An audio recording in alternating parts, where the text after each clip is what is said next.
Legal wife na namatay, muling nabuhay sa araw ng kanyang libing. Iyak ang asawa at kabit sa kanyang isiniwalat. Ating tunghayan ang kwento ng pagbangon ng isang inagrabyadong asawa na sa kabila ng pagtataksil sa kanya ng mga taong importante sa kanya, ay ito naman ang naging daan upang matuto na ipagtanggol ang kanyang sarili at makilala kung sino mga taong totoong nagpapahalaga sa kanya. Pagsapit ng 28 taong gulang ay nakapag-asawa si Marga ng isang lalaki na talaga namang minahal niya ng sobra. Alfred ang pangalan nito. Ipinagmamalaki niya madalas sa mga kaibigan niya ang relasyon nila. Nang maging asawa naman niya ito, pinagmamalaki niya pa rin ang pagiging mabuting mister nito sa kanya. Pero base rin sa nakikita ng kanyang mga kakilala at kaibigan, mukhang masaya naman talaga si Marga sa relasyon nilang dalawa ni Alfred. Talagang ibinibigay ni Alfred sa kanya ang pagmamahal at ganoon rin naman si Marga sa kanya.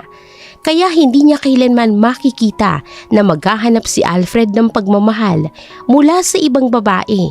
Dahil palagi siya nitong binibigyan ng kasiguraduhan na habang buhay ay magiging sapat siya rito. 2 taon ang kasal sina Marga at Alfred, kaya matagal na rin itong nakabukod sa kanilang mga pamilya. Kasalukuyang abala naman si Marga sa pagsasaayos ng mga pagkaing iniluto niya sa lamesa. Ngayong gabi kasi ay ipinagdiriwang na ang pagsapit ng bagong taon. Maraming iniluto si Marga dahil inaasahan niya na pupuntang nakababatang kapatid niya na lalaki na si Clint.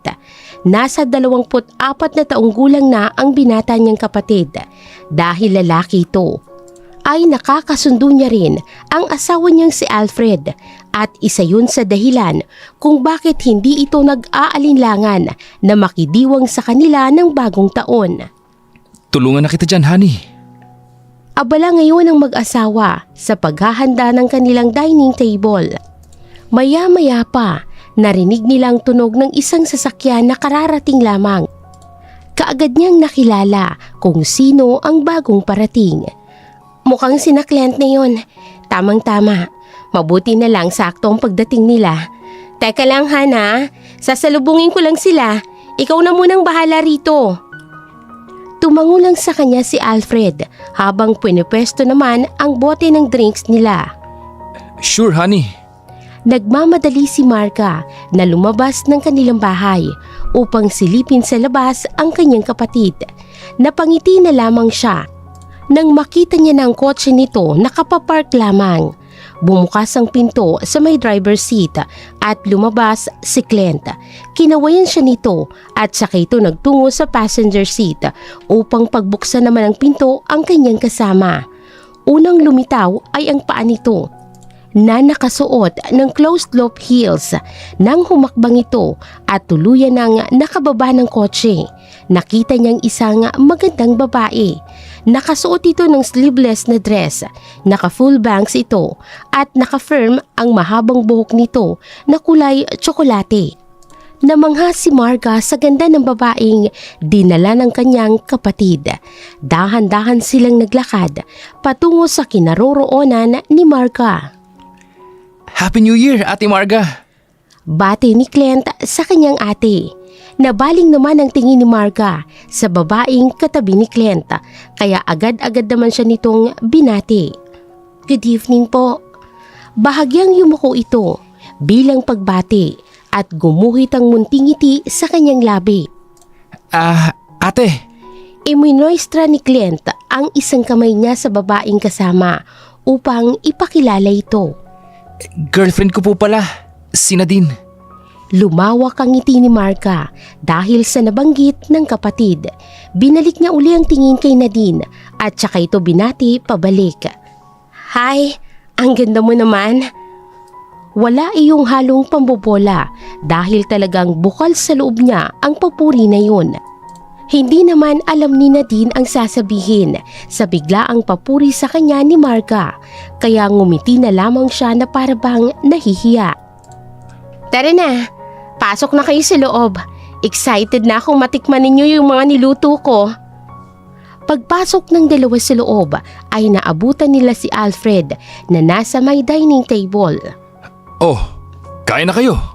Bahagyang napatingin rin ito sa babaeng kasama ni Clint dahil ngayon niya lang ito nakita.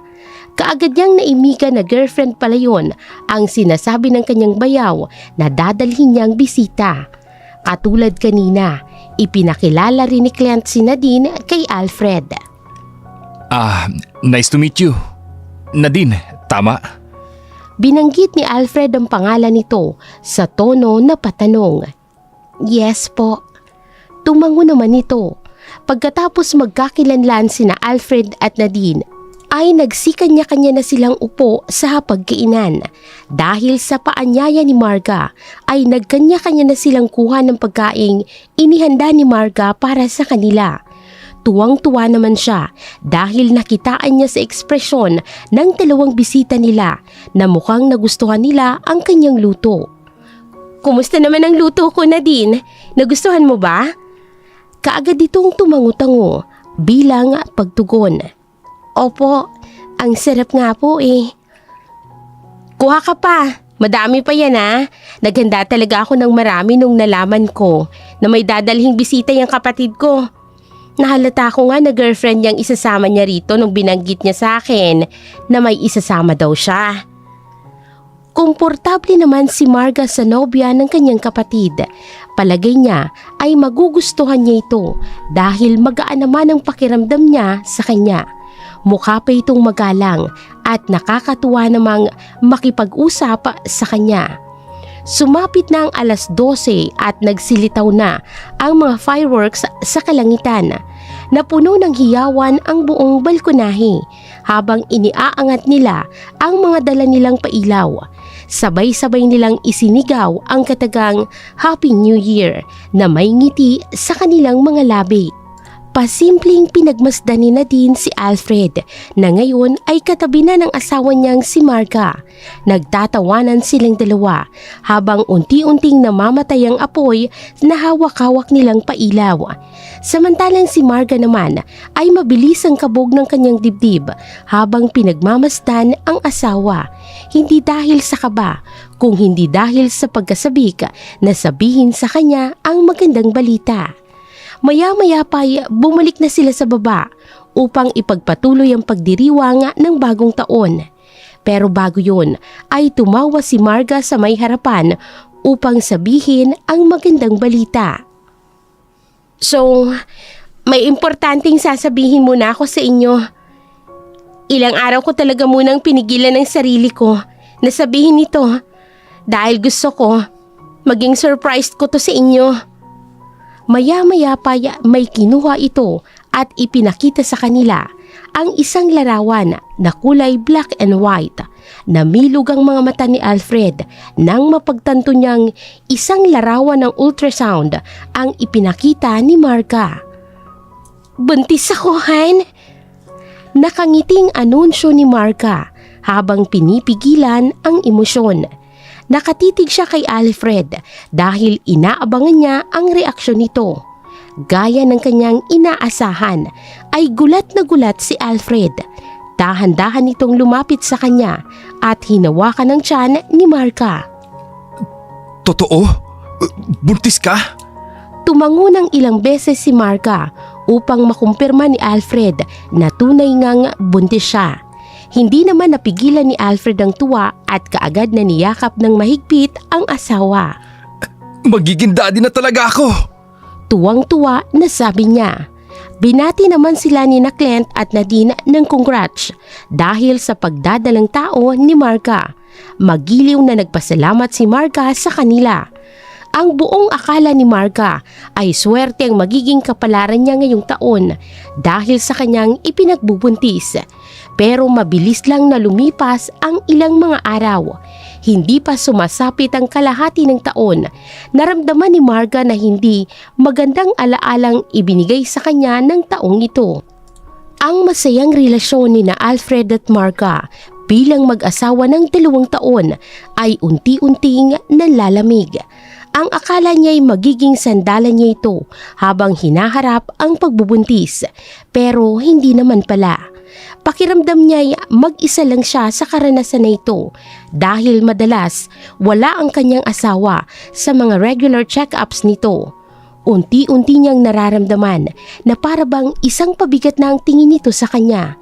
Imbes na lalo siyang pangalagaan dahil hindi biro ang pagbubuntis, ay parang iniiwasan pa nito na mautusan o asikasuhin man lamang si Marka. Honey, parehong nakahigang mag-asawa at nakatalikod si Alfred sa kanya. Pasimpleng inilapat ni Marga ang palad niya sa braso nito. Inaalam kung tuluyan na bang nakatulog ang asawa o gising pa ang diwa nito. Han, may check-up ako bukas. Mukhang hindi na naman ako masasamahan ni Clint. Kaya kung pwede, samahan mo naman ako. Narinig ni Marga ang pagbuntong hininga ni Alfred. May meeting ako bukas, Han. Hindi ako pwedeng umabsent. Pasensya na. Ganon. Dismayadong nasambit na lamang ni Marka. Lagi na lang kasi ako mag-isa. Tapos 3 beses mo pa lang ako nasasamahan. Madalas nga lagi na lang ako mag-isang nagpapa-check up. Baka naman ngayon pwede mo akong samahan. Please? Han, hindi talaga kita masasamahan bukas. Baka naman pwedeng i-reschedule mo na lang ang appointment mo dun sa OB. Sa araw na yun, dun lang kita masasamahan. Hindi naman pwedeng ganon. Ang hirap kayang magpa-reschedule. Hindi naman basta-basta lang yun. E di ikaw na muna mag-isa ngayon. Sa susunod na check-up na lang kita sasamahan. Napabuntong hininga na lamang sa inis si Marka. Ilang beses mo nang sinasabi yan pero sa huli, hindi mo pa rin ako masamahan. Han, nakaya mo nga nung mga nakaraan. Nag-iisa ka lang nun. At saka, ilang weeks ka pa lang naman buntis Hindi pa naman ganun kahirap sa'yong pumunta sa check-up nang walang kasama. Yung kilala ko nga na asawa ng katrabaho ko. Seryoso ka ba sa mga sinasabi mo sa akin? May bakas ng hinanakit sa boses ni Marka, kaya hinarap na siya ni Alfred. Bakit ka ba bigla na lang nagagalit dyan? Kita mo pagod na pagod ako galing sa trabaho, tapos ako pang pinagbabalingan mo ng sumpong mo dyan? Ano? Hindi makapaniwalang reaksyon ni Marka. Anong sumpong? Ha? Kung galit nga ako ngayon, may punto naman ako sa mga sinasabi ko. 2 buwan na akong buntis, pero 3 beses mo pa lang akong sinamahan sa mga check-ups ko. Anong klaseng ama ba yung ganyan ha? May pakialam ka ba sa anak mo? Ayusin mo nga yung pananalita mo. Anong walang pakialam sa anak? Hindi ka lang marunong makaintindi. Sinabi ko na nga may trabaho ako. Hindi kita masasamahan. Dahil sensitibo ang damdamin ngayon ni Marga, gawa ng kanyang pagbubuntis, ay naitulak niya si Alfred sa kama. Nang sumalampak si Alfred sa sahig, ay inis niyang binalingan ng tingin ang kanyang asawa. Alam mo, kung ganyan ka rin lang naman, mas mabuti pang lumayas ka. Tama na, Marga. Pagod pa ako galing ng trabaho. Please lang. Pero hindi pa rin tumikil si Marga sa paglalabas ng hinaing niya kay Alfred habang bumabangon naman ito mula sa pagkakatulak sa kanya ni Marga. Hindi naman ganun katagal ang check-up, pero hindi mo man lang ako masamahan. Kung palagi ka nalang ganyan, di lumayas ka na nga lang. O sige. Natigilan naman si Marga sa naitugon ni Alfred sa kanya. Sasamahan mo na ako bukas? Hindi. Mariing sagot sa kanya ni Alfred. Lalayas na ako ngayon din kung ganyan ang gusto mo. Nanlambot naman bigla ang ekspresyon ng mukha ni Marga.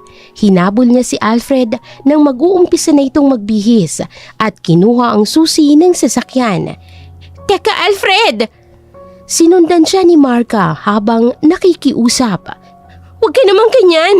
Huwag mo naman akong iwang mag-isa rito! Hindi ako nakakapagpahinga ng maayos dahil sa'yo! Sorry! Hindi ko lang kasi mapigilan ang hindi maging emosyonal. Alam mo naman na nagbubuntis ako! Hindi na napigilan ni Marga ang mga luha habang nakikiusap kay Alfred, pero nagbingi-bingihan lang sa kanya ang asawa hanggang sa makalabas na ito sa pinto ng sala at padabog na isinara ang pinto. Alfred! Binuksan ni Marga ang pinto, pero pagkakita niya sa labas ay napaandar na kaagad ni Alfred ang kotse at nagmaneho na ito palayo ng bahay. Mas lalong bumuhos ang mga luha sa kanyang mga mata. Alfred! Muli niyang tawag rito. Hindi na nito napigilang humagulgol. Nagwala ito sa loob ng bahay. Itinapon ang ilang gamit sa sahig dahil sa sobrang tindi ng emosyon na nararamdaman niya. Isang oras niyang ginawa yun hanggang sa napagod na lang siya, ngunit wala pa ring tigil ang kanyang pag-iyak. Maya-maya pa sa kalagitnaan ng kanyang paghikbi, napahawak siya sa kanyang puson. Napatingin siya sa sahig at kaagad na bumalot ang kaba sa kanyang mukha nang makita niyang may dugo sa sahig. Samantalang si Alfred nakituloy muna sa ibang bahay dahil gustong-gusto niya talagang iwasan ang pagbubunganga ng kanyang asawa. Naririndi na kasi siya rito.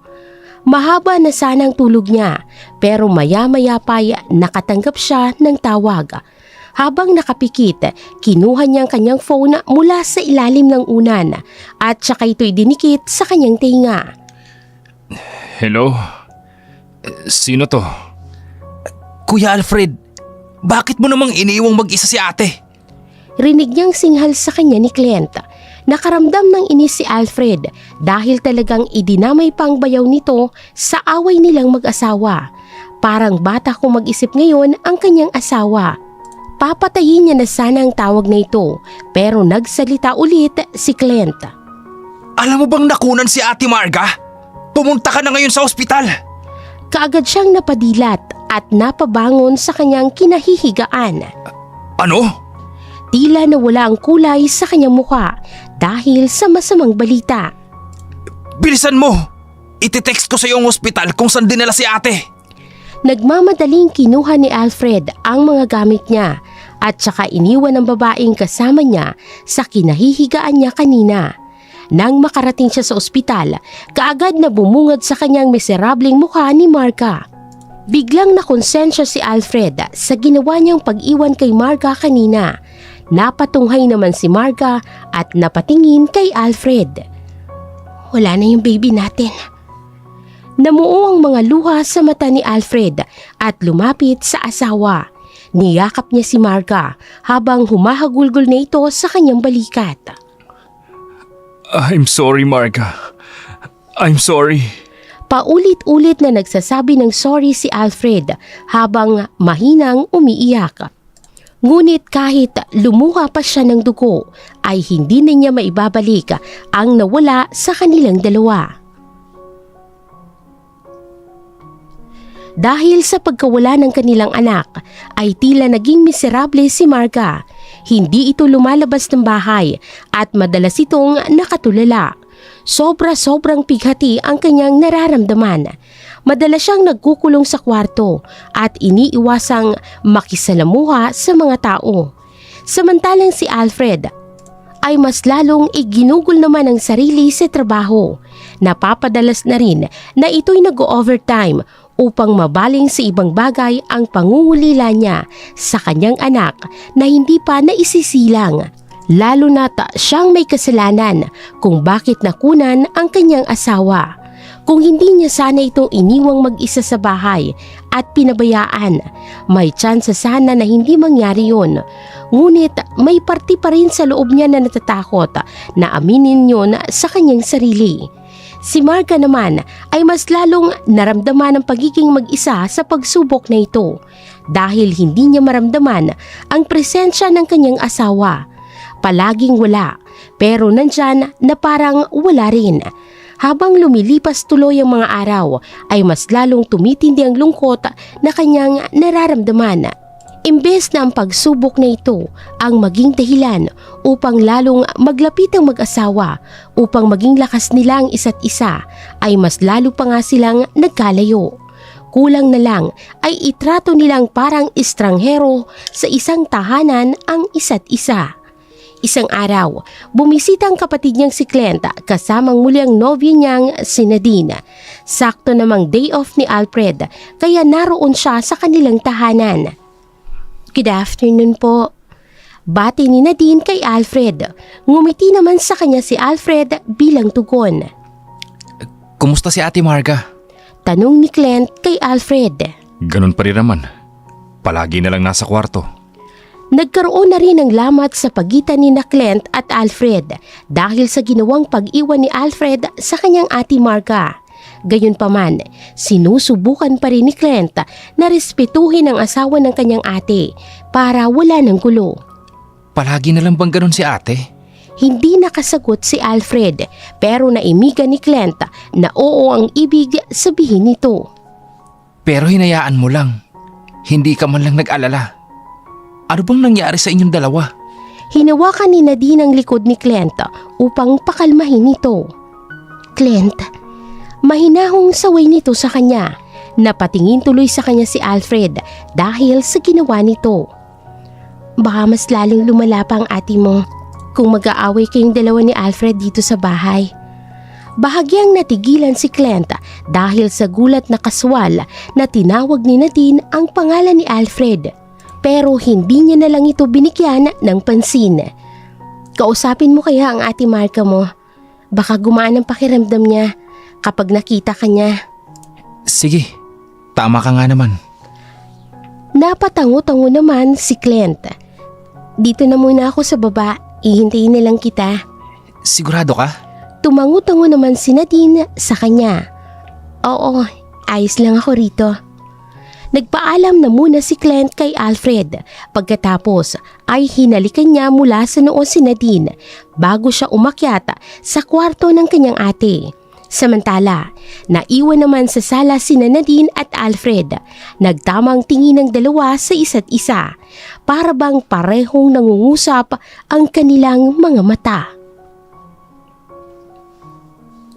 Pagkarating ni Clint sa kwarto ng ate niya ay marahan siyang kumatok sa pinto nito. Ate, si Clint to. May dala akong pagkain. Papasok na ako ha.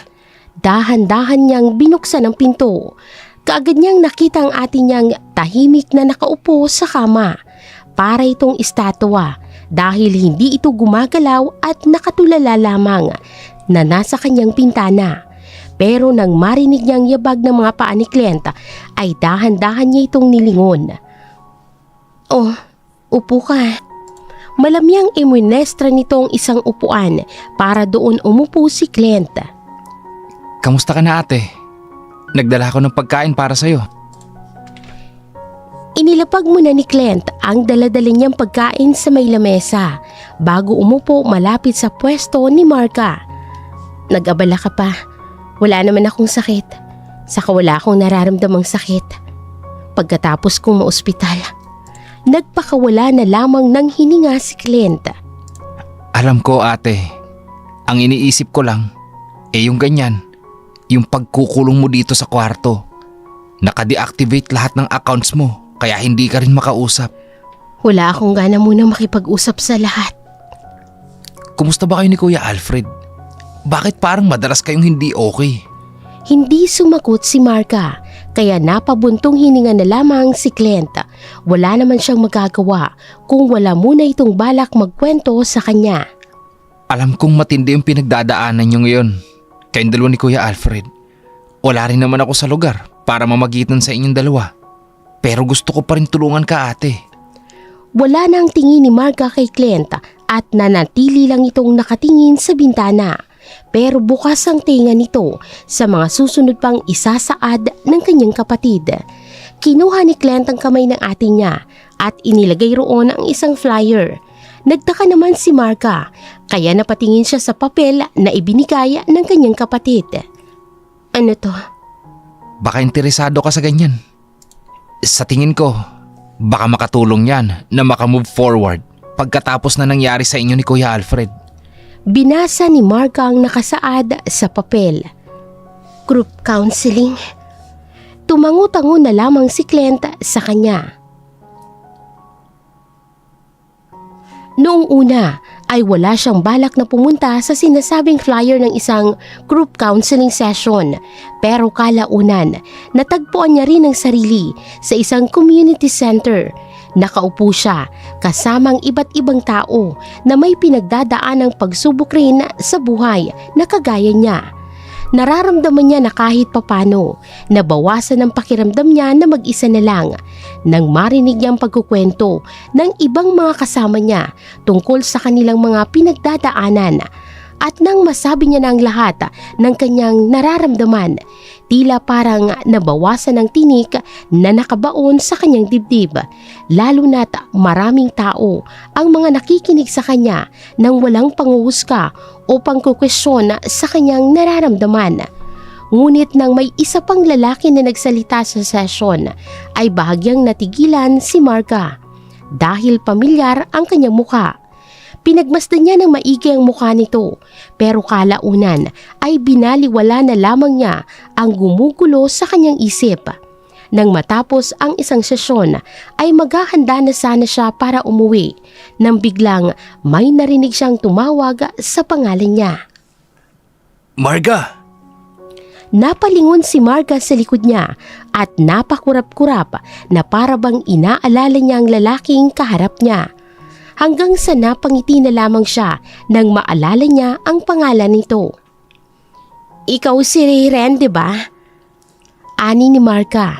Kaya naman pala pamilyar dahil naaalala niyang kaibigan nito ng kapatid niyang si Clint at dating naging kaklase rin ng kanyang kapatid sa kolehiyo. Ngumiti si Ren at napatango-tango. Sabi ko na nga ba, kaya pala pamilyar ka. Hindi ko inaasahang makikita kita rito. Ako rin. Si Clint kasi yung nagsuggest sa akin na subukan ito. Pero mukhang okay naman to. Nakatulong naman kahit papano sa akin. Tumatangong saad ni Marga. Samantalang si Ren naman ay nabigla sa nabanggit ni Marga. Nabanggit ko kasi kay Clint yung tungkol dito.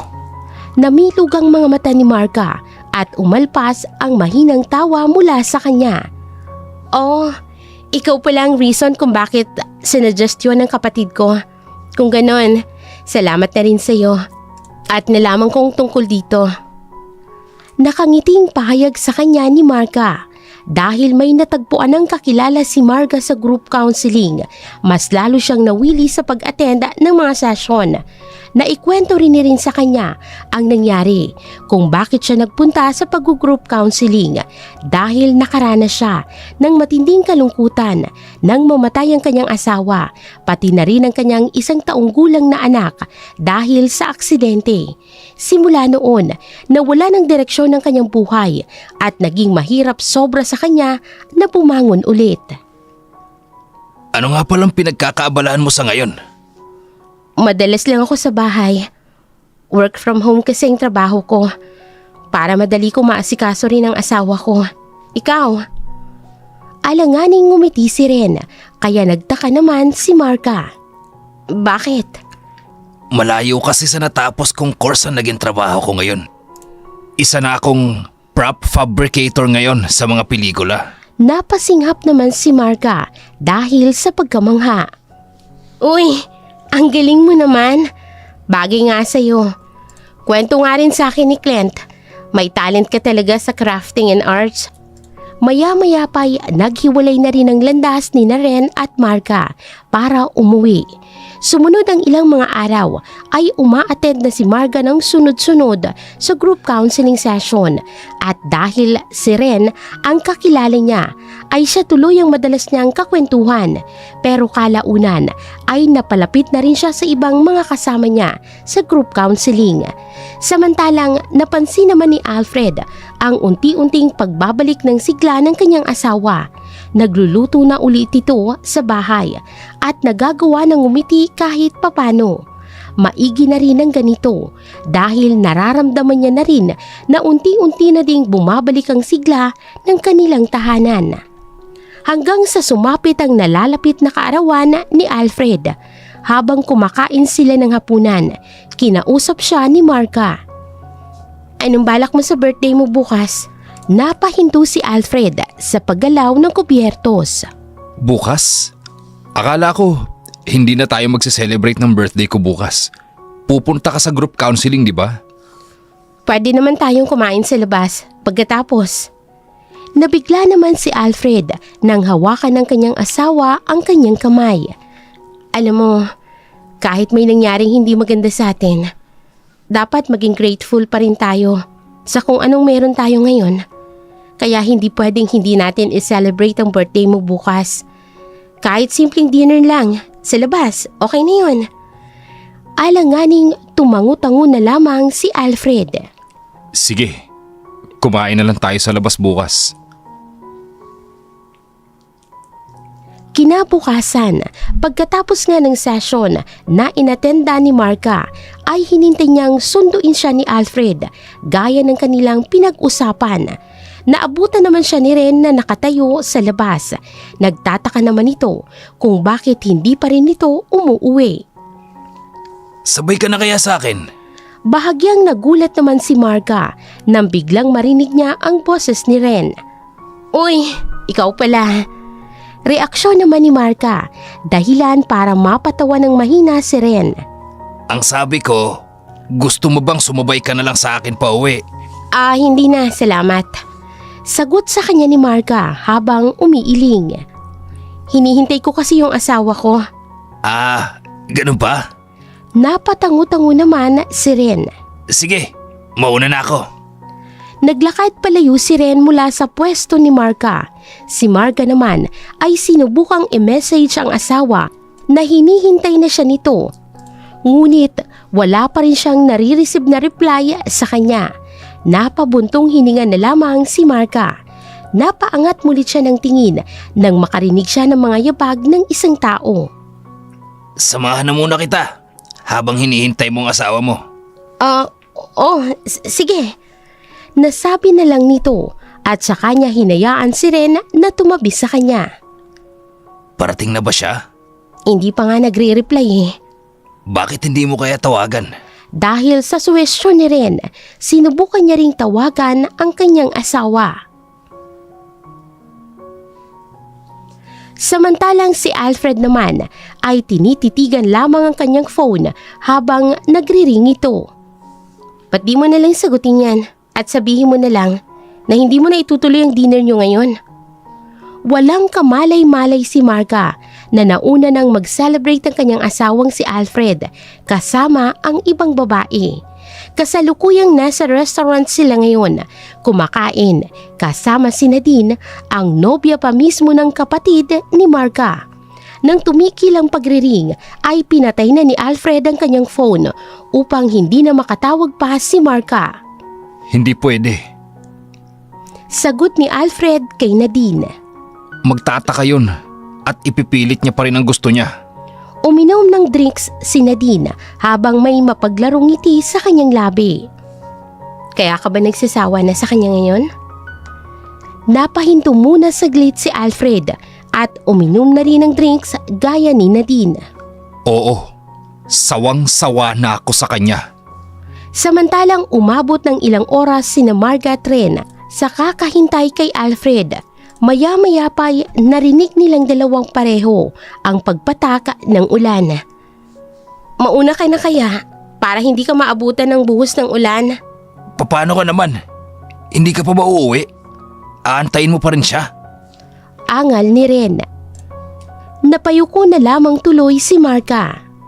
Siguro. Ngumiti na lang si Marga ng tipid upang mapanatag na rin si Ren. Huwag kang mag-alala. Ayos lang ako rito. Uuwi rin ako kapag wala pa rin siya. Sige na, mauna ka na please. Mukhang hindi na makukumbinsi pa ni Ren si Marga, kaya napabuntong hininga na lamang siya. Sige, kung yun ang gusto mo, mag-iingat ka na lang ha? Tumango si Marga bilang sagot at saka umalis sa tabi niya si Ren. Sinilip niya ang kanyang phone na sobrang dami ng missed calls para kay Alfred. Ilang beses na rin siyang nag-send ng message pero wala pa rin siyang natatanggap na reply mula sa kanya. Bigla siyang nag-alala dahil papaano kung may nangyaring masama sa kanyang asawa. Umuwi siya sa kanilang tahanan na magulo ang isip. Basang-basa siya dahil sa malakas na ulan kaya iniligo na lamang niya ito upang hindi sumama ang kanyang pakiramdam. Dahil sa pagod ay kaagad rin siyang dinalaw ng antok. Kinabukasan, pagsapit ng umaga, saka lamang nakauwi si Alfred. Naalimpungatan naman si Marga dahil sa pagdating ng kanyang asawa. Alfred, gulat na reaksyon nito. Bakit wala ka kagabi? Kanina pa kita hinihintay. Ano bang nangyari sa iyo? Kaagad niyang tinapunan ng maraming tanong ang asawa. Bakit hindi mo ko sinundo kahapon? Hindi ka pa sumasagot sa mga message ko at sa calls. Umakto si Alfred na para bang may nakalimutan. Oo nga pala. Sorry, nakalimutan ko. Nakalimutan? Inulit niya ang sinagot ni Alfred sa kanya. Kinalimutan mo ko? Ganun lang kadali sa yung kalimutan ng asawa mo? Kahit kapansin-pansin na hindi maganda ang gising ni Marga, ay pinilit pa rin ni Alfred na kumpinsihin ang kanyang asawa sa kanyang mga kasinungalingan. Pasensya ka na, Han. Nagkayayaan kasi kami ng mga kasama ko na mag-inuman, kaya hindi na kita nasundo. Dahil sa naging sagot ni Alfred, hindi napigilan ni Marga na pagtaasan nito ng boses. Ano yun? Mas inuna mo pa sila kaysa sa asawa mo? Ano ka ba? Pwedeng pakihinaan ang boses mo, Marga? Pero baliwala kay Marga kung marinig pa ng mga kapitbahay ang kanilang pagtatalo. Nagpatuloy si Marga sa pagsinghal kay Alfred. Samantalang ako, parang tanga lang akong naghintay sa'yo sa kalagitnaan pa ng ulan. Eh bakit di mo kasi naisipang umalis na kung matagal pala akong wala? Tapos ako pa ngayon ang sisisihin mo? Napabuntong hininga na lamang dahil sa sobrang inis si Marga. O ano? Tama ako, di ba? Puiset! Pinagsigawan niyo ni Marga sa mukha ni Alfred. Padabog itong naglakad at kumuha ng mga gamit. Ano ginagawa mo? Aalis! Ano pa ba sa tingin mo? Sarkastikong sagot sa kanya ni Marga. At saan ka naman pupunta? Ano bang pakialam mo?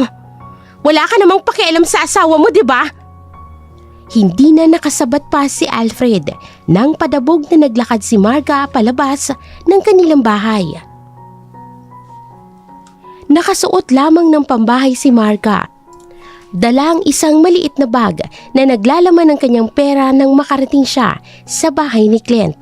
Mabuti na lamang ay walang pasok ang kanyang kapatid, kaya noong pinindot niya ang doorbell, agad siyang pinagbuksan nito. Oh, ate, ba't naparito ka? Dito na muna ako. Ayokong makitang pagmumukha ng Kuya Alfred mo. Nag-away ba kayo? Ano na naman ba nangyayari?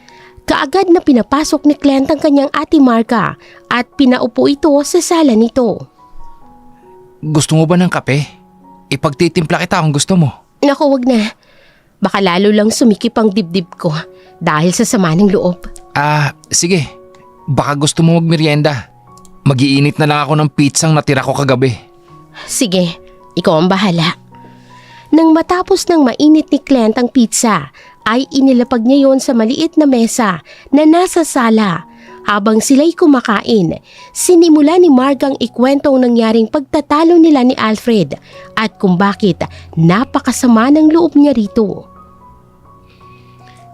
Eh ate, dapat man pala hindi mo na lang siya hinintay para hindi ka na naabutan ng malakas na ulan. Ay nako, pare-pareho talaga kayong mga lalaki. Pabirong umakto si Marga na babatukan ng kapatid dahil sa komento nito. Ang punto ko lang naman, bakit hindi niya sinasagot ang tawag at message ko? Mas pinili niya pang i-celebrate ang birthday niya kasama ang mga katrabaho niya kaysa sa akin. Sino ba namang hindi magtatampo nun? Napatawa na lamang ng mahina si Clint. Biro lang naman. Siyempre naiintindihan naman kita ate. Hindi ako naniniwala. Mas kampi ka siguro sa Kuya Alfred mo. Napahalukip-kip na tura ni Marga sa kanya. Hindi totoo yan ate ha. Seryoso si Clint sa kanyang binabanggit pero dinaan niya na lamang ito sa mahinang pagtawa upang mapagaan ang loob ng kanyang ate. Kahit anong mangyari, Sa'yo pa rin ako kakampi ate. Talaga? Pabirong anas sa kanya ni Marga. Oo, kaya mas maigi siguro kung ako munang kakausap kay Kuya Alfred. Gusto mo ba yun ate? Kaagad na umiling-iling sa kanya si Marga. Nako, hindi na kailangan. Ano ka ba? Inabala na nga kita ngayon. Ayoko namang madamay ka pa sa away naming mag-asawa. Wala nang nagawa si Clint kung hindi ang sumang-ayon na lamang sa gusto ng kanyang ate. Kahit papano naman ay kumpiyansa siyang maayos rin itong gusot sa buhay nilang mag-asawa. Siya nga pala, kumusta naman kayo ni Nadine? Nakangiting tanong ni Marga sa kanyang kapatid. Naisipan niya lang itong ibahin ang usapan upang pansamantalang makalimutan muna ang problema niya sa kanyang asawa. Hindi niya ring maiwasang makaramdam ng pagkapanabik dahil naiintriga na rin siya sa relasyon ng kanyang kapatid at sa nobya nitong si Nadine. Napakamot ng ulo si Clint dahil hindi niya inaasahan ang tanong na ito. Ayos lang naman kami ate. Bakit? Nagkibit balikat na lamang si Marga. Wala lang. Gusto ko lang naman kumustahin din kayo. Wala naman ba kayong nagiging problema? Napatawa na lamang ng mahina si Clint. Huwag kang mag-alala ate. Masaya naman kaming dalawa ni Nadine. Mabuti pa kayo. Nasabi na lamang ni Marga, bakas ang lungkot sa kanyang boses. Mukha ngang masaya kayo sa isa't isa at wala pang nanlalamig kahit isa sa inyo. Kami kasi ni Alfred, parang unti-unti nang namamatay ang relasyon namin. Hindi naman alam ni Clint kung ano ang itutugon niya sa kanyang ate, kaya ipinagpatuloy niyang pakikinig sa kanya. Sana nga, si Nadine ang makatuluyan mo talaga. Sa totoo lang, gustong-gusto ko talaga siya para sa iyo. Ang swerte mo dahil meron kang maganda at mabait pang girlfriend. Napangiti na lamang si Clint sa mga itinura nito. At dagdag pa na matalino pa siya. Habol pa ni Marga. Salamat ate. Sana nga, siyang makatuluyan ko balang araw. Kahit pa si Margang naglayas sa tahanan nila ni Alfred, ay siya naman itong panayhintay sa message ng kanyang asawa. Pagkatapos nilang makapag-usap ni Clint, ay nananatili pa rin si Marga sa bahay ng kanyang kapatid 2 araw. Wala siyang natanggap na kahit anumang text o tawag mula kay Alfred, kaya nakaramdam siya ng lungkot dahil mukha kasing walang pakialam sa kanya ang kanyang asawa.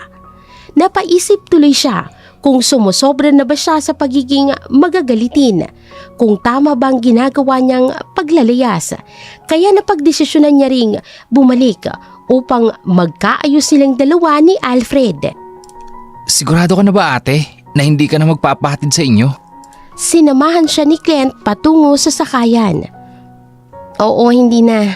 Huwag kang mag-alala. Madali lang namang makapunta sa amin. Sigurado ka ate ha? Patuloy na pangungulit pa ni Clint. Oo nga. Maya-maya pa dumaan ang isang tricycle. Kumaway muna si Marga kay Clint bago ito sumakay.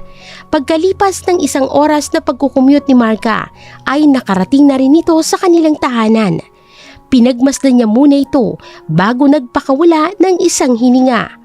Kahit may bahid ng pag-aalala, ay puno naman ng pag-asa ang kanyang puso na muli ay magkakaayos na silang muli ng mag-asawa. Maliit lang naman na bagay para sa kanilang pinag-awayan, kaya kumpiyansa siya na pareho silang magpapakumbaba sa isa't isa dahil gano'n naman talaga dapat ang mag-asawa. Mananatiling matatag ang relasyon nila basta't pareho nilang inirerespeto ang isa't isa. Dahan-dahang humakbang si Marga patungo sa loob ng kanilang bahay hanggang sa nakarating na ito sa pinto ng kanyang kwarto. Pagbukas niya, isang malagim na sorpresa ang bumulaga sa kanya. Naabutan niyang magkasama sa iisang kama si Alfred at ang nobya ng kanyang kapatid na si Nadine. Napabuka ang kanyang bibig at namilog ang kanyang mga mata sa gulat. Nanikip ang kanyang dibdib at pakiramdam niya ay anumang oras ay matutumba siya. Suot-suot pa ni Nadine ang damit pantulog ni Marga na mukhang pinahiram sa kanya ni Alfred. Mga hayop kayo! Napahawak si Marga sa kanyang dibdib. Kailan niyo pa ako winawalang hiya, ha? Bumangon kaagad si Alfred at tumayo sa harap ni Marga. Teka Marga, Naluluhang idinuro ni Marga si Nadine na nakaupo pa rin sa kama.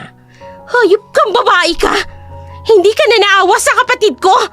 Hindi ka na nahihiya sa akin! Walang hiya ka! Asawa ko pa talagang pinatulan mong burikat ka! Akmang susuguri ni Marga si Nadine pero hinawakan siya ni Alfred sa magkabilang balikat niya. Marga! Marga! Huwag mong idadamay si Nadine dito, please! Ako na lang saktan mo! Isang malutong na sampal ang natanggap ni Alfred mula kay Marga. Hayop ka! Hayop ka, Alfred! Napakawalang hiya mo! Nakakadiri ka! At saka parehong tiningnan niya ng matalim ang dalawa. Nakakadiri kayong dalawa! Mga baboy! Muli niyang idinuro si Nadine. Ang kapal ng mukha mo! Naging mabuting trato ko sa'yo. Tapos ganito ang gagawin mo sa akin? Malalaman to kaagad ni Clint!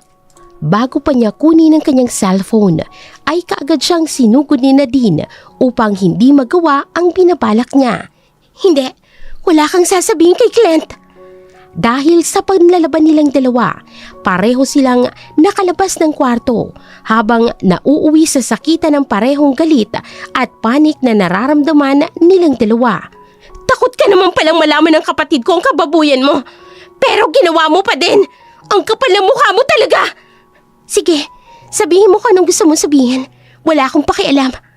Samantalang si Alfred ay aligaga naman kung paano aawati ng dalawang babae hanggang sa naitapon ng phone at napunta ito malapit sa isang baitang ng hagdanan. Nagmamadaling tumakbo si Marga para kunin ang phone niya pero nahabol siya ni Nadine. Bago pa nito makuha ang phone ay itinulak siya ni Nadine. Nagpagulong-gulong sa hagdanan si Marga hanggang sa bumagsak na ito sa sahig. Tumulo ang dugo sa kanyang noo at saka siya nawala ng malay. Napakurap-kurap si Alfred dahil sa gulat. Anong ginawa mo, Nadine? Napakagat naman ang daliri niya si Nadine dahil sa kaba. Hindi ko alam. Natatarantang sagot niya. Dahil sa pangyayaring yun ay isinakay agad nila sa loob ng sasakyan ang walang malay na si Marga. Nagmamaneho si Alfred habang si Nadine naman ang nakaupo sa kanyang tabi. Baka sa mukha nito ang pagkabahala kung paano nila tatakasan ang kanilang sitwasyon. Alfred, anong gagawin natin? Shh! Kumalma ka lang. Kailangan kong mag-focus sa pagdadrive. Maya-maya pa nagtaka si Nadine nang huminto kaagad ang kotse sa may talahiban. Anong gagawin natin dito? Hindi ba natin siya dadalhin sa ospital? Para saan? Para kapag nagising siya, mabubuko tayong dalawa. Sa isang company pa tayong dalawa nagtatrabaho. Kaya kapag kumalat ito, sigurado, hindi lang tayo malalagot kay Clint. Baka mawalan pa tayo ng trabaho. Binuhat na nilang pareho si Marga habang wala pa rin itong malay at duguan pa rin ng kanyang noo. Nang maihiga na ito ni Alfred, agad niyang sinakal si Marga dahilan para bahagyang mapaatras si Nadine at mapatakip ng bibig sa gulat. Kahit nangihina, bumalik ang malay ni Marga. Nanlaki ang mata niya dahil hinahabol ang kanyang hininga. Pagkalipas ng ilang segundo, tuluyan ang bumagsak ang kamay ni Marga at dahan-dahang napapikit ang kanyang mga mata. Pati na ba siya? Namumutla ang mukha ni Nadine. Hinikit naman siya ni Alfred para bumalik sa kotse. Tara na! Nang makauwi na si Nadine sa kanyang tinutuluyan, ay tila namumutla pa rin ang kanyang mukha. Hindi siya makatulog dahil sa naging mga pangyayari. Walang tigil siyang binubulungan ng kanyang konsensya hanggang sa napapitlag na lang siya sa gulat. Nang marinig niyang pag-ring ng kanyang phone, lumitaw sa caller ID ang pangalan ni Clint, dahilan para bumilis ang tibok ng kanyang puso dahil sa kaba. Pilit niyang nilalabanan ng kaba at sa kanya sinagot ang tawag. Hello, Clint? Ba't ka napatawag? Sunod niyang narinig ang mahinang paghikbi sa kabilang linya. Wala na si ate. Humikbi si Clint habang nasa harap niyang isang katawan na nakabalot sa puting kumot. Maya-maya pa'y lumabas na rin ito mula sa morgue at saka siya sinalubong at niyakap ni Nadine. Pinaupo siya ni Nadine at saka siya nito tinabihan upang makapag-usap silang dalawa. Kung hindi ko na lang sana muna pinaalis ng bahay ko si ate, di sana hindi nangyari sa kanya to.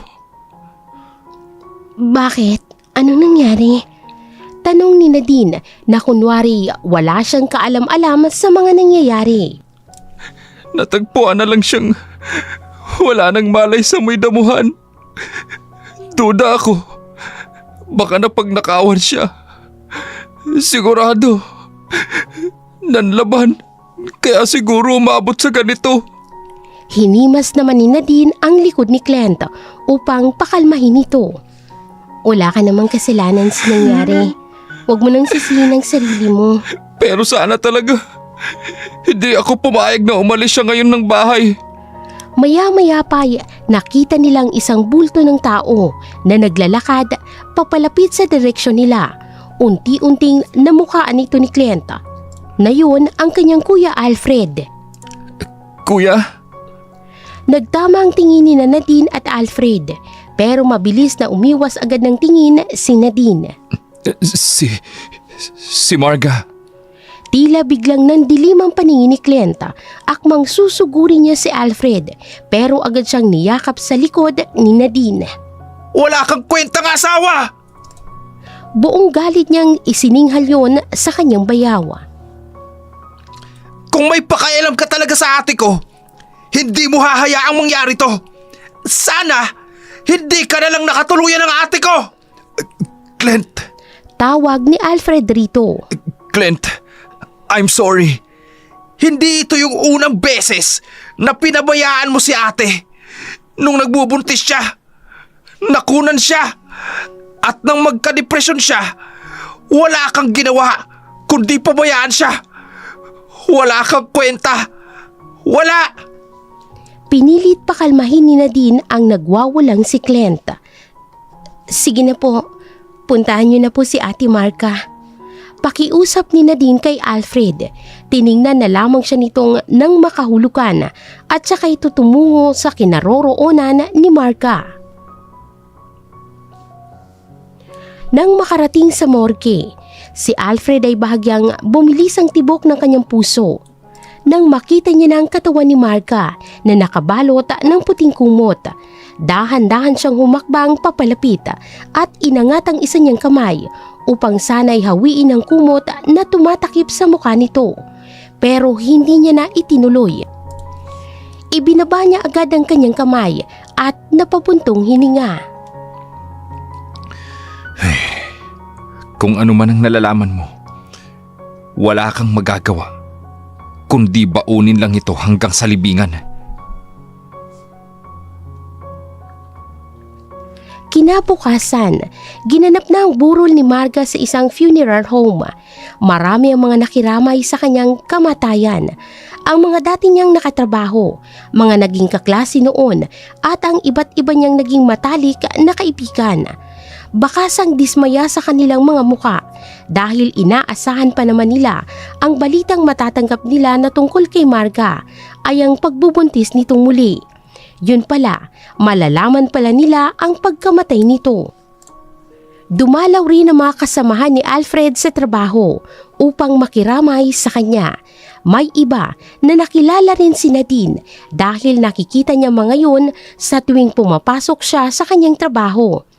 Napatingin si Nadine nang makita niya itong lumuluha habang pinagmamasdan ang mukha ni Marga sa loob ng kabaong. Hindi niya maiwasang mapakunot noo dahil alam niyang nagpapanggap lang na nagluluksa si Alfred. Pero may parte sa loob-loob niya na kamunti ka ng maniwala na totoo ang kanyang mga luha dahil may kirot siyang nararamdaman sa kanyang dibdib. Para bang hindi siya masaya na ang kanyang lalaking inibig rin ay may nararamdamang lungkot sa pagkawala ng asawa nito. Ren, Narinig niya naman si Clint sa tabi niya na tinawag ang pangalan ng lalaking bagong dating. condolence, Clint. Naisipan muna ni Nadine na magbanyo kaya nagpaalam muna siya kay Clint habang nakikipag-usap ito sa kaibigan niya. Tumango lamang si Clint bilang tugon. Kaya lumayo sa kanila si Nadine at nagtungo sa comfort room. Pagkalipas ng ilang minuto ay kinakabahan siyang lumabas ng cubicle. Halos mapasigaw siya sa gulat nang makita niyang refleksyon ng isang babae sa salamin.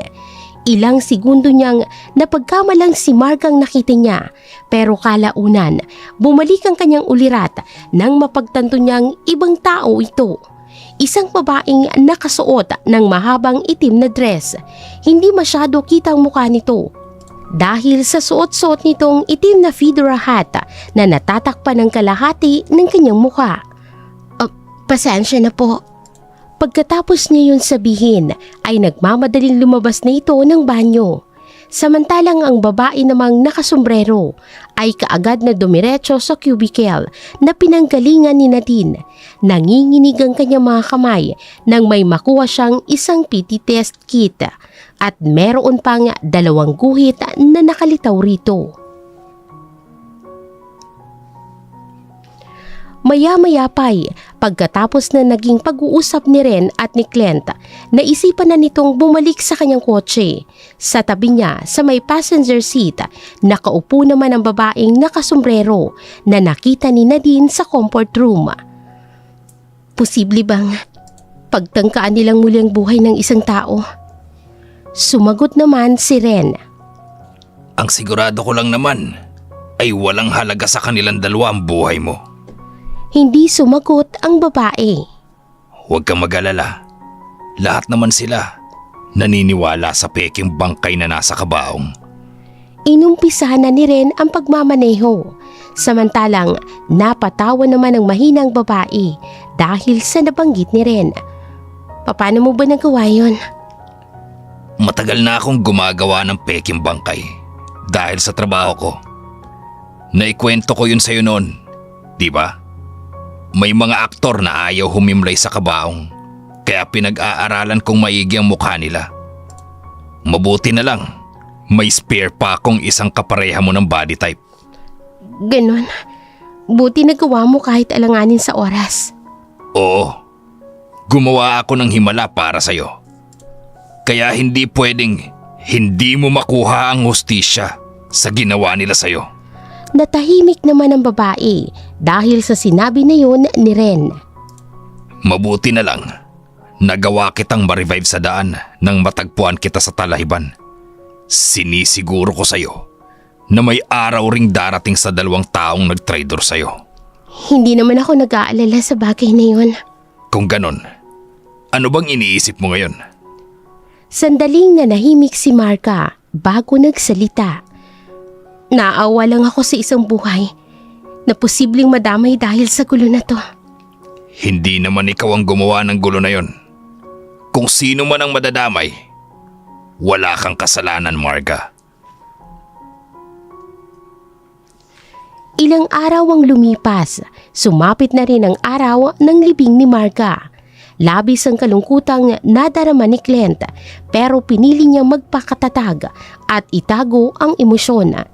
Samantalang nakaantabay naman sa tabi niya si Nadine. Nananatili ito sa kanyang tabi at ipinaparamdam sa kanya na hindi ito nag-iisa. Wala siyang kaalam-alam na isa pala ito sa dahilan ng pagkamatay ng kanyang ate.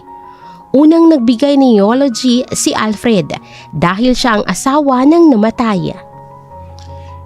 Madami akong pagsisisi at nakakapanghinayang dahil hindi na ako kailanman makakabawi pa sa mga naging pagkukulang ko bilang kanyang asawa.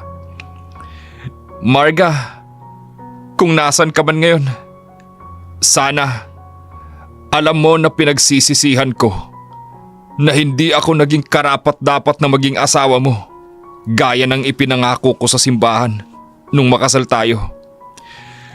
Mahal na mahal kita, Marga. Sunod namang nagsalita ng eulogy ang kanyang kapatid na si Clint. Para kay ate, salamat sa lahat ng sinakripisyo mo para sa akin.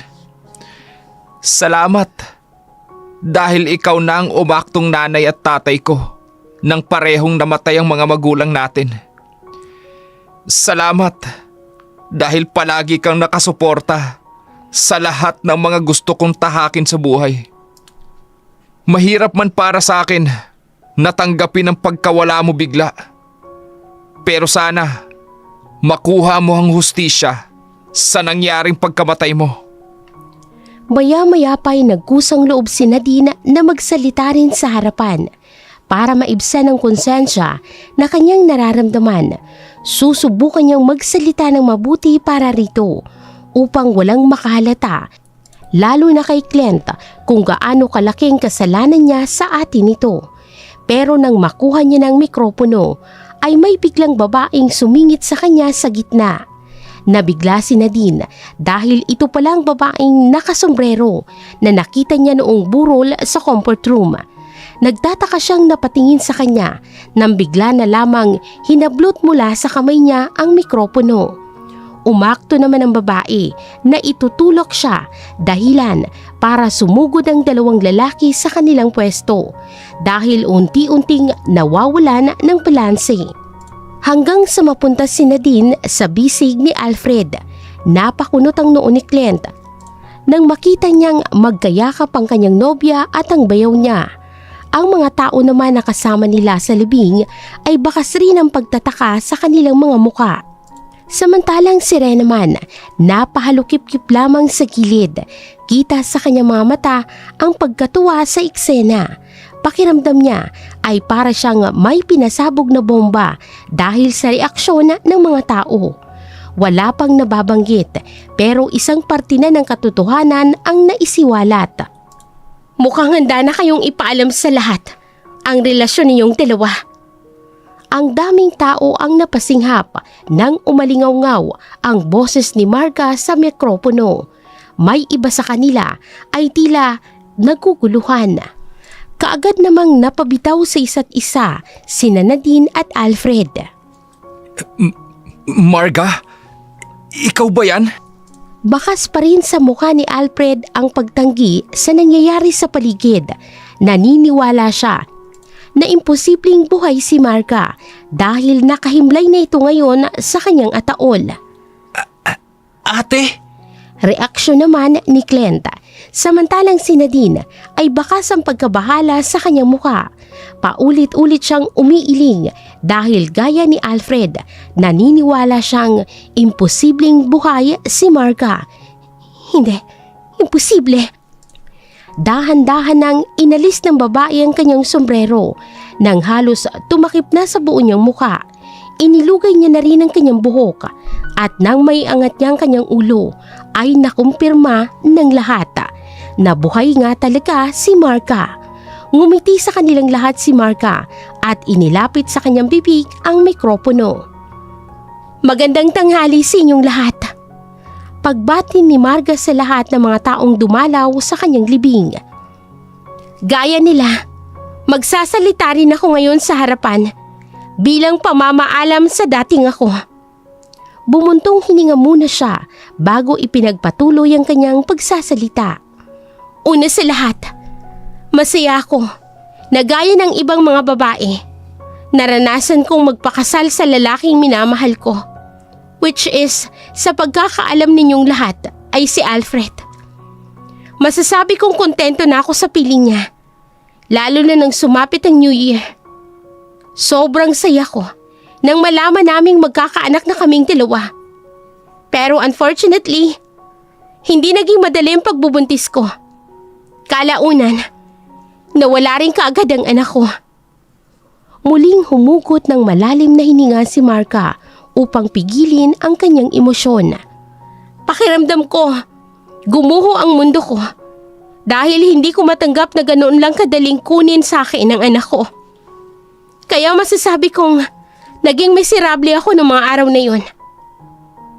Naramdaman ko lang na unti-unting nagiging maayos na ako nang sinubukan kong umattend ng mga group counseling session. Lahat sila'y taimtim na nakikinig sa mga pagbabanggit ni Marga sa lahat ng mga nangyari sa kanyang buhay. Naging tahimik tuloy ang paligid at tanging boses na lang ni Marga ang nangingibabaw sa lahat. Pero alam nyo, nagawa kong magpakatatag nang hindi ko man lang naramdaman ang presensya ng asawa ko. Matalim na tiningnan ni Marga si Alfred. Kung meron lang sana akong asawa, napapalakasin ako imbes na bigyan pa ako ng sama ng loob. Ang malala pa doon, literal na wala siyang pakialam sa akin dahil mas pinagtuunan niya ng pansin ang girlfriend pa mismo ng kapatid ko. Tumahimik ka! Hindi yan totoo! Singhal sa kanya ni Alfred. Samantala, binalingan naman ni Clint ng tingin ang kanyang bayaw, bakas ang gulat sa kanyang mukha. Totoo ba yun, kuya? Nanginginig ang mga kamay nito at unti-unti niyang naikuyom ang kanyang kamao. Clint? Inalis ni Clint ang tingin kay Alfred at sinadi naman ngayon ang kanyang tiningnan ng matalim. Nadine, totoo ba yung sinasabi ni ate? Malamig niyang tanong kay Nadine. Siyempre hindi. Hindi totoo yun. Sinubukang hawakan ni Nadine ang kamay ni Clint pero mabilis nitong iniiwas ang kamay nito sa kanya. Clint! Lumuluhang tawag ni Nadine kay Clint. Pero tinalikuran na lamang siya nito kaya inis na binalingan ng tingin ni Nadine si Marga. Tama na! Tama ng pag-iimbento mo! Hindi ka na nakakatuwa! Pagak na tumawa si Marga dahil sa sinabi sa kanya ni Nadine. Hindi ako nagpapatawa, Nadine. Natatawang anas nito. O sige, ganito na lang. Kung hindi mo nga inahas ang asawa ko, sino ang ama ng dinadala mo? Si Clint ba? Halos mawala ng kulay ang mukha ni Nadine dahil sa binanggit ni Marga. Samantalang si Clint naman ay naniga sa kanyang kinatatayuan. Napakurap-kurap siya dahil hindi siya makapaniwala sa kanyang narinig. Kung buntis nga si Nadine ay napakalabong siya ang ama ng dinadala niya. Kaya mo bang patunayan na kay Clint yung dinadala mo? Patuloy pa ni Marga. Manahimik ka! Sigaw ni Nadine kay Marga habang hindi na siya mapakali dahil sa naguhusgahang tingin na ibinabato sa kanya ng ibang tao. Pero natigilan siya nang makita niyang malamig na tingin sa kanya ni Clint. Bakas sa mga mata nitong hinanakit at galit na pinipilit niyang kontrolin. Mga hayop kayo! Nakakadiri kayong dalawa! Walang emosyon na saad nito. Clint!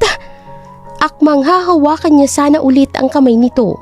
Pero agad na umiwas si Clint at naglakad papalayo. Sinugod nito si Alfred at binigyan niya ng suntok sa mukha, dahilan para matumba si Alfred. Nagsigawan ng mga tao dahil sa kanilang nasaksihan. Napakatarantado mo! Hayop ka! Hayop ka, kuya! Nagtaksil ka na nga kay ate! Binuntis mo pa ang girlfriend ko! Hindi naman lumaban si Alfred. Tinanggap lang ang magkakasunod na suntok mula kay Clint. Clint! Tama na! Kahit anong sigaw pa ni Nadine, hindi na nakikinig pa sa kanya si Clint. Kaya lumapit na sa pwesto nila si Ren para awatin na rin si Clint. Nagawang pigilan ni Ren si Clint at hinawakan niya na lamang sa magkabilang braso nito mula sa likod at hinila palayo kay Alfred. Kailan pa? Kailan niyo pa kami tinatarantado ni ate? Kailan pa? Sigaw ni Clint sa kanila habang nagpupumiglas mula sa bisig ni Ren. Pero natigilan siya nang tinawag siya ng ate niya sa kanyang pangalan. Clint! Dahan-dahan siyang napalingon sa kinaroroonan ng kanyang ate. Tama na. Kalmadong sabi nito. Hindi ako nandito upang manakit. Hindi rin ako nagpanggap na patay para lamang gulatin ng mga tao. Pagsasalaysay ni Marga sa seryosong tono. Nandito ako para magsabi ng katotohanan. Makahulugang saad nito. Totoong mamamatay na sana ako. Pero naabutan ako ni Ren sa may talahiban. Ang sabi niya, wala na daw talaga akong pulso. Pero sinubukan niya akong i-revive. Kaya bumalik ang pulso ko. Nang magkamalay ako, sinabi ko sa kanya na gusto kong palabasing namatay ako. Dahil pinagtangkaan ni na Alfred at Nadine ang buhay ko. Dahil sa kanyang sinabi, muling napasigaw si Nadine. Sinungaling! Imbento ka! Hindi nagpatinag si Marga at muling ipinagpatuloy ang pagsasalita. Nung araw na nahuli ko si Nadine at Alfred na magkasama sa kama, ay bala kong tawagan si Clint. Dahil doon, itinulak ako ni Nadine sa hagdanan. Pagkatapos, dinala nila ako sa talahiban at doon ako sinakal ni Alfred hanggang sa malagutan ako ng hininga. Napatawa naman ng sarkastiko si Alfred dahil sa kanyang mga narinig. Ano? Masaya ka na? Masaya ka na sa pakulo mo ngayon? Sarkastikong sabi nito sa kanyang asawang si Marga. Dahil sa sinabi ni Alfred, makahulugang ngumiti sa kanya si Marga. Ang katotohanan, kahit gaano pa katagal itago, lalabas pa rin ito. Lalo na sa mga pagkakataong hindi mo inaasahan. Pagkatapos sabihin ni Marga, biglang nagsisulputan ng mga pulis upang arestuhin si Nadine at Alfred. Binanggit nila ang mga katagang karaniwang sinasambit ng mga pulis kapag hinuhuli ang mga sospek. Sinabi nilang ngayong araw ay inaaresto nila si Nadine at Alfred sa kasong pagtangka sa buhay ni Marga. Habang hawak-hawak ng mga pulis si Nadine ay hindi pa rin ito inaalis ang tingin kay Marga. Hayop ka! Hayop ka, Marga! Kumurba ang labi ni Marga habang tinitingnan siya pabalik. Paalala ko lang sa'yo, mag-ingat ka sa mga taong walang konsensya niyong winawalang hiya. Kahit hindi man gumanti ang tao sa inyo, merong karma pa rin ang hahabol sa inyo. Hiling ko lang, sana wag madamay ang batang nasa tiyan mo. Dahil sa sinabi ni Marga sa kanya, ay mas lalong nagwala si Nadine. Walang tigil niyang pinagmumumura si Marga hanggang sa tuluyan na silang nailayo ng mga pulis. Nang umalis na sa harapan si Marga, ay niyakap niya naman ang kanyang kapatid na si Clint. Hindi na nito napigilan ang sarili at mahinang humikbi ito sa kanyang balikat. Sorry, kung itinago ko sa iyo na buhay pa ako. Huwag ka rin sanang magalit sa kaibigan mo na si Ren. Kasi pinakiusapan ko muna siya na huwag mo nang sabihin sa iyo. Bumitaw sa pagkakayakap sa kanya si Clint. Ayos lang ate. Ang mahalaga, buhay ka. Pagkatapos maaresto ni na Alfred at Nadine ay nagkaroon naman ng trial sa korte para sa kanilang dalawa. Sa kabutihang palad ay nahatulan silang pareho ng guilty. Kaya sila'y paniguradong makukulong. Nang matapos ang trial, nakiusap si Alfred na kausapin si Marga. Kaya pinagbigyan naman siya ng asawa. Sa pagkakataong ito, willing nang magpakumbaba si Alfred sa kanya. Marga, parang awa mo na. Tinitigan lamang siya ni Marga at walang salitang lumalabas sa bibig nito. Pakiusap Marga, huwag mong gawin sa akin to. Hindi kita pipigilan kung gusto mong makulong si Nadine. Pero please, kailangan kita Marga. Ikaw lang ang kailangan ko. Handa akong magbago para sa iyo. Alam kong sobra-sobrang nagawa ko sa iyo. Pero maniwala ka sa akin. Hindi ko yun sinasadya. Hindi ko sinasadya lahat ng yun. Nakaramdam ng pagkabagot si Marga dahil sa dami ng sinabi ni Alfred sa kanya. Ayaw niya nang humaba pa ang pag-uusap nilang dalawa ni Alfred dahil puro walang kwentang mga lumalabas sa bibig nito. Wala kang karapatang sabihin na kailangan mo ko, Alfred. Dahil ilang beses mong pinatunayan sa akin na hindi ko kailangan ng isang katulad mo. Tumalikod na sa kanya si Marga at akmang maglalakad na ito palayo. Dahil ba yun kay Ren? Ha? Kunot noong nilingon siya ni Marga. Anong pinagsasabi mo dyan? Tila parang nahulog ang maskara ni Alfred. Dahil nag-iba ang tono ng pananalita nito. Sa isang iglap ay agad na nawala ang kaninang Alfred na nagpapakumbaba at nakikiusap kay Marga. May namamagitan ba sa inyo, ha? Kaya madali lang para sa'yo na bitawan ako kahit ilang taon na ang relasyon natin. Sabi na nga ba ikaw rin, magaling ka lang magmalinis. Akmang sasampalin sana ni Marga si Alfred pero pinigilan niya ang kanyang sarili. Hibang ka na. Mahina ngunit mariing tura ni Marga sa kanya. Dahil doon, napatawa ng sarkastiko si Alfred. Bakit? Tama ako hindi ba? Sarkastikong ngumiti pabalik na rin sa kanya si Marga. Hindi ako kagaya mo. Nakakatawa ka naman, Han. Sino bang maniniwala sa'yo? Nakaramdam ng pandidiri si Marga na tinawag siya nito sa tawagan nila sa isa't isa dati. Baka ikaw. Nakangiting saad sa kanya ni Marga. Ganyan ang nasa utak mo. Kaya madali lang sa iyong sakali ng asawa mo. Kahit ilang taon ang relasyon ninyo. Inilapit ni Marga ang kanyang mukha kay Alfred habang tinitingnan nito ng may pagbabanta. Sa bagay, wala na akong pakialam sa kung anong gusto mong isipin sa amin ni Ren. Ang mahalaga lang sa akin ngayon, mabubulo kayong dalawa ng kabit mo sa kulungan.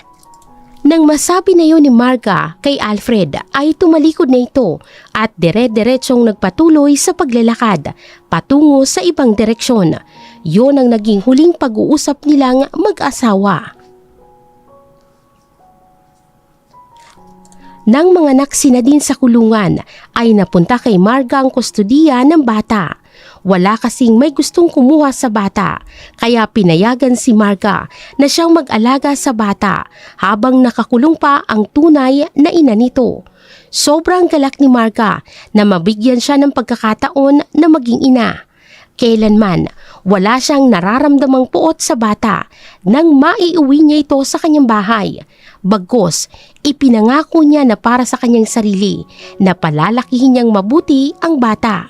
Dahil naniniwala siya na ang karma na nararapat kina Alfred at Nadine ay ang magkaroon ng anak na mabuti ang kalooban, malayong malayo sa itim na budhi ng kanyang mga tunay na magulang.